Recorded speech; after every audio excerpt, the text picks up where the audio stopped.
மாலை முரசு நேயர்களுக்கு வணக்கம்.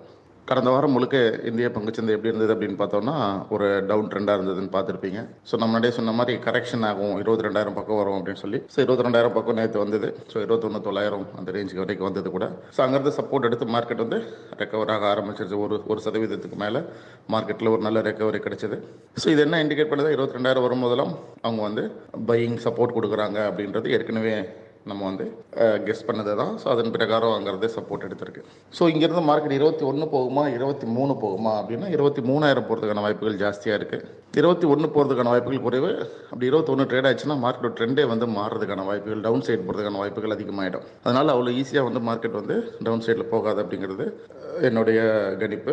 ஸோ இங்கேருந்து இந்திய பங்குச்சந்தை அடுத்த ஓராண்டுக்கு, அடுத்த வருஷம் 2025க்கு 25,000 போகும் அப்படின்னு சொல்லி நான் வந்து கெஸ் பண்ணியிருக்கேன். இந்த வருஷம் 2024, இந்த வருஷம் 24,000 வரைக்கும் போனாலும் ஆச்சரியப்படுறதுக்கு இல்லை. ஸோ நிஃப்டியை பொறுத்த மட்டும் ஒரு நல்ல ஒரு குளோபல் டென்ஷனால் தான் இறங்க ஆரம்பிச்சது.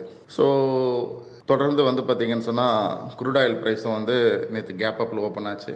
பிறகு வந்து மார்க்கெட் வந்து பழைய நிலைமைக்கு திரும்பிடுச்சு. குரூட் ஆயிலும் சரி, நிஃப்டியும் சரி பழைய நிலைக்கு திரும்பி இப்போ நிஃப்டி வந்து ஒரு மேல் நோக்கி போகிறதுக்கான வாய்ப்புகள் பிரகாசமாக இருக்குது அடுத்த வாரத்துக்கு. ஸோ இன்றைக்கி நாளைக்கு மார்க்கெட் லீவு.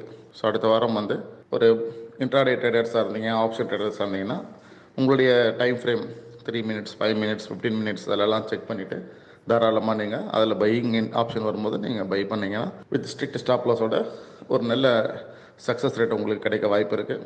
மார்க்கெட் வந்து மேல் நோக்கி போகிறதுக்கான வாய்ப்புகள் இருக்குது. ஸோ ஸ்விங் ட்ரேடர்ஸுமே கூட ஸோ ஒரு 1 மந்த் வச்சுக்க போகிறீங்க, 2 மந்த் வச்சுக்க போகிறீங்கன்னா கூட நீங்கள் வந்து பையிங்கில் இருக்கலாம் தாராளமாக. லாங் டேர்ம் இன்வெஸ்டருக்கு ஆல்ரெடி சொல்லியிருக்கேன், ஒரு வருஷம் வச்சுருந்தா கூட லாங் டேர்ம் இன்வெஸ்டர் தான். ஸோ அதனால் 25,000 வரைக்கும் கூட பாசிபிலிட்டி இருக்குது. ஸோ ஸ்ட்ரிக்ட் ஸ்டாப் லாஸ் வந்து ஃபைனல் ஸ்டாப் லாஸ் 20,000 சொல்லியிருக்கேன். அதை மனசில் வச்சுக்கோங்க. நன்றி, வணக்கம்.